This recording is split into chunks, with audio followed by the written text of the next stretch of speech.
Welcome back, my little TCL Scorpion 72 here, and we're looking at Supergirl today. So I'm just giving you a quick look at her packaging and her extra hand she comes with. I'll explain that a little bit more at the end. Before we go, let's talk about the elephant in the room. Mainly, on the left side was the first sculpting they did of her, and then they retooled it after people saying it really didn't look like her and they didn't like it, and that's why we got the one on the right. But the other thing is, to spruce up the pre-orders, they said you will get a second head with her hair posed that she's in a flying mode. Well, guess what? In old, or I should say new DC Collectibles fashion, they don't have the head packed with this figure, so it's been removed. So anybody like myself who pre-ordered two and hoping to pose her in two different ways, are you expecting to buy her and expect a second head with this figure? Sorry to say, it's not happening.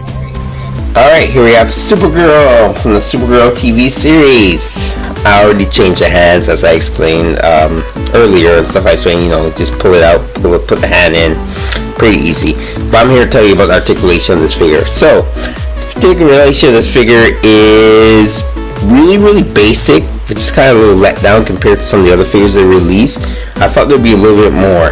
Her head's on the ball joint, she can kind of look down, semi-look up.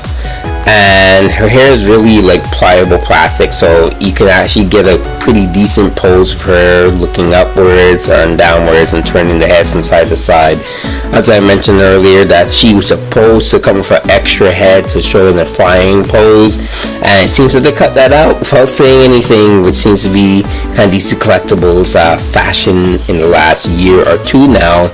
Is they show you stuff for pre-order and then they cut out stuff by the time you get the figure in hand and stuff, or when you see the figure, which of course some of you guys who do buy the figure, when you see it, you're lucky because you can choose if you want to get it or not. But for somebody like me who kind of pre-orders this, where there's no choice of really stopping it, I get what they give me.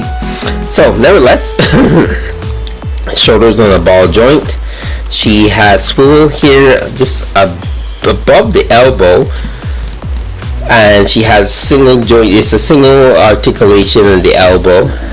The wrist swivels with a hinge at the wrist too, with all the hands. Surprisingly, there is no ab crunch or swivel whatsoever, so you can't really get her to, in a punching mode or stuff like that. You kind of have to turn her head to make it seem like she's punching somebody or flying or whatever, because there's no swivel whatsoever. I tried, maybe his towel was hidden underneath the skirt, which the skirt's really pliable, but it's not. There's no thigh swivel either, so you can't really turn her leg and stuff like that. She's got double jointed knees, and the ankle is just a single articulation, the ankle here. So, I'm going to do a comparison with the Mattel figure and stuff.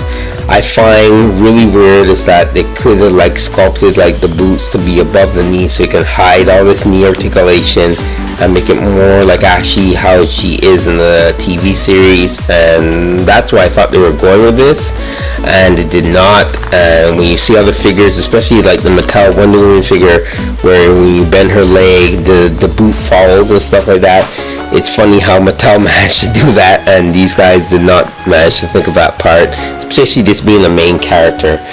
Cape's very pliable, pliable plastic, and yeah. Other than them fixing the face, and it really does look like Melissa, the actress who portrays Supergirl. Not much more I can say about that, other than the fact that it's just that I wish they had some waist articulation, ab crunch, or something a little bit extra.